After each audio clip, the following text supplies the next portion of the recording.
Esta es una producción de Grupo Fórmula. Encuentra más contenido como este en radioformula.mx.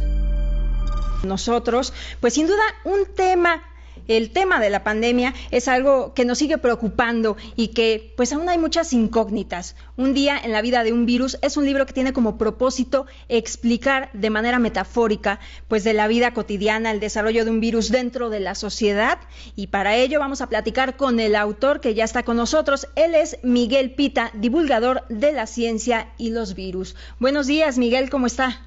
Hola, muy buenas, ¿qué tal?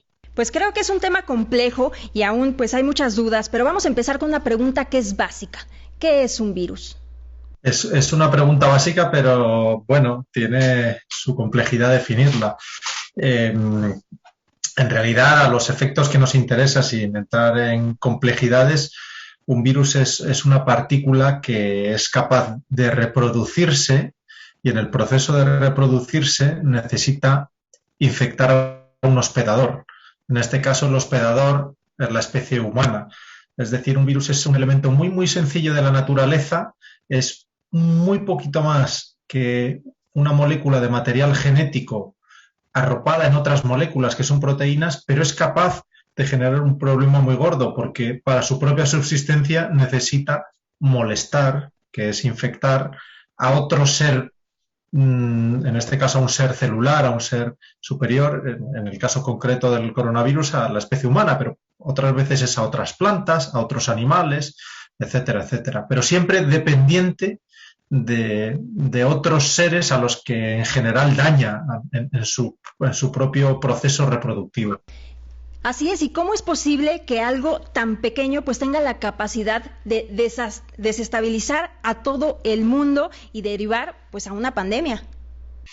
Claro, es muy sorprendente porque no ocurre frecuentemente, pero simplemente se deriva del hecho de que ese ente tan pequeño y tan insignificante y con tan poco contenido tiene una serie de instrucciones muy básicas. Tiene un material genético en el que, en vez de estar escrito mucho texto, como en nuestro caso, que hay 20.000 órdenes distintas, ahí apenas hay una orden, pero esa orden significa entra dentro de la célula de un ser humano, y una vez que entra dentro de la célula de un ser humano ya se ha generado el caos, porque la célula se confunde y se pone a su servicio y ya supone el malestar para el hospedador. Entonces, a pesar de que es muy pequeño, y no solo es muy pequeño, sino que tiene muy poco contenido, la reacción en cadena que se genera es tremenda y muy dañina, en este caso para el hospedador como nosotros, porque luego ya eso conlleva que se reproduce, que se contagia, que daña a más individuos, pero no solo es una cuestión pequeña en tamaño, sino también en instrucciones. Tiene una instrucción muy pequeña, pero genera eso que ya conocemos por otros efectos en la naturaleza, de una reacción en cadena absolutamente desorbitada. Exacto, y ahora que vemos que surgen pues diversas pandemias, ahora ha llegado a nuestro país la llamada Mu, que es otra variante que según especialistas pues ya está ganando terreno en nuestro país, porque ya en tan solo 5 meses se ha logrado registrar en 26 de los 32 estados de la República Mexicana. Bueno, es un proceso también esperable en la naturaleza y que ocurre en muchos momentos distintos, en muchos individuos en la naturaleza. Lo que pasa es que a veces tiene un efecto muy llamativo, como es en el caso de las nuevas variantes más infecciosas. Aquí lo que ocurre es que esa pequeña fracción de material genético que tiene el virus dentro, esa pequeña instrucción, ese pequeño texto que lo guía, a veces ve cambiada alguna de sus letras. Si seguimos imaginándonos que es un texto, no es un texto, pero a veces esas 3 o 4 palabras que tiene el virus dentro, que le permiten entrar en nuestras células y provocar su reproducción y por tanto nuestro problema, a veces ese texto se ve alterado y dice algo distinto. Y eso ocurre permanentemente en la naturaleza y es lo que llamamos mutación. Y a veces eso que cambia produce que el virus sea menos eficiente o que sea igual de eficiente, y a veces eso que cambia, cuando no pensamos en un virus y pensamos en nosotros mismos, y tenemos una mutación es que nos aparece un lunar en la piel o que nos aparece una mutación más grave y una enfermedad, pero el material genético, sea de un virus, de un animal, de una planta o de una bacteria, está expuesto a mutar, a cambiarse. Es una parte química que se estropea y se altera.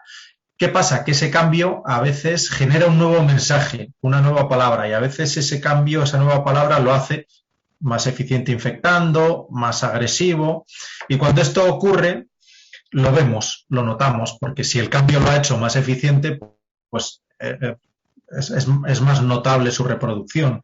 Entonces esto es un fenómeno desgraciadamente normal y que está ocurriendo mucho porque hay una pandemia, es decir, ese fenómeno surge de forma proporcional al número de virus que hay, al número de partículas virales. Ahora, como hay muchos, pues surge más. Y entonces, ¿qué pasa con las vacunas que siguen siendo eficaces o no ya ante estas variantes?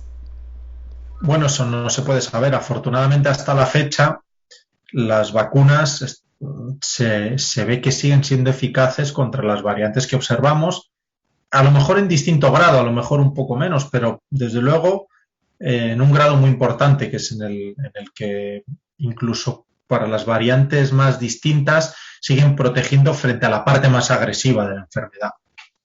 Pero desde luego, si siguen apareciendo variantes novedosas, podría aparecer una variante que escapase a las vacunas. Es difícil que aparezca una variante que las vacunas no reconozcan en absoluto. Yo creo que esto es algo muy interesante de explicar. Las nuevas variantes evidentemente se parecen a la anterior porque surgen de un cambio, de una mutación. Entonces, las vacunas están diseñadas para una variante en concreto, pero para algo que es parecido pierden un poquito de eficacia, pero no se vuelven completamente inútiles. Pues qué interesante, estamos platicando con Miguel Pita, autor del libro Un día en la vida de un virus. Y otra parte importante es cómo la pandemia pues nos ha cambiado la vida. No es algo nuevo, pero sí con lo que hemos tenido que adaptarnos día a día y resulta difícil. Y como lo mencionas en tu libro, pues ya hemos aprendido sobre las pandemias y cómo nos han cambiado con respecto a los hábitos y comportamientos, ¿no es así? Claro, en el fondo la humanidad se olvida, pero hemos vivido ya muchas pandemias y bueno, y todas han dejado su rastro por su gravedad. No pasa frecuentemente, pero las pandemias son traumáticas y nos enseñan cosas. Y todos, si miramos atrás y pensamos cómo era nuestra vida hace 2 años, descubriremos que algo distintos somos. Van cambiando los hábitos. En ciertas culturas se va imponiendo, pues a lo mejor, que sea más común mantener una cierta distancia o normas que previenen de alguna manera la emisión de aerosoles, etcétera, etcétera. Todo eso va dejando su huella, consciente o inconscientemente, ahora porque nos obligan. Y está muy bien que nos veamos obligados por la legislación a decir, no, cuidado, ser respetuoso con la distancia, etcétera. Pero llega un momento en que sin que sea un mandato, probablemente de alguna manera nuestro cuerpo nos pide hacerlo de forma natural, a lo mejor compartir menos la comida o la bebida. Bueno, también depende de la cultura, ¿no? Hay países donde hace ya tiempo que son pues menos cercanos y menos afectuosos, pero en los países en que nos besamos mucho, nos tocamos mucho y compartimos mucho, pues probablemente después de una situación como esta, pues demos un pequeño pasito atrás. No vamos a cambiar radicalmente, ¿no? La humanidad va cambiando sus hábitos progresivamente, pero desde luego un impacto como el de una pandemia deja huella y dentro de unos años miraremos la vista atrás y nos daremos cuenta de que hemos cambiado. Y por último, Miguel, ¿qué vamos a encontrar en este libro?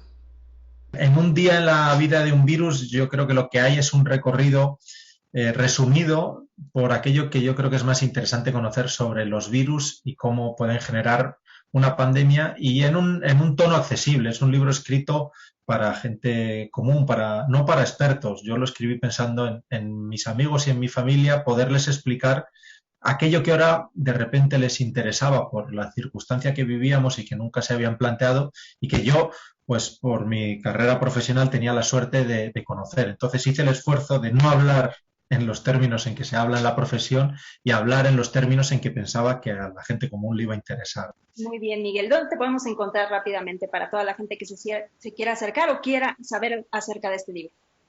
Bueno, yo creo que se puede encontrar fácilmente en casi cualquier librería, en casi cualquier plataforma de comercio y yo por supuesto siempre a disposición de todo el mundo para comentar en las redes sociales.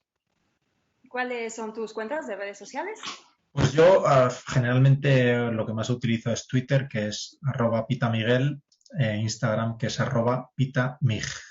Pues ahí está toda la información muy interesante, por supuesto. Gracias a Miguel Pita, divulgador de la ciencia y los virus y autor del libro Un día en la vida de un virus. Que tengas un excelente día. Muchas gracias, igualmente.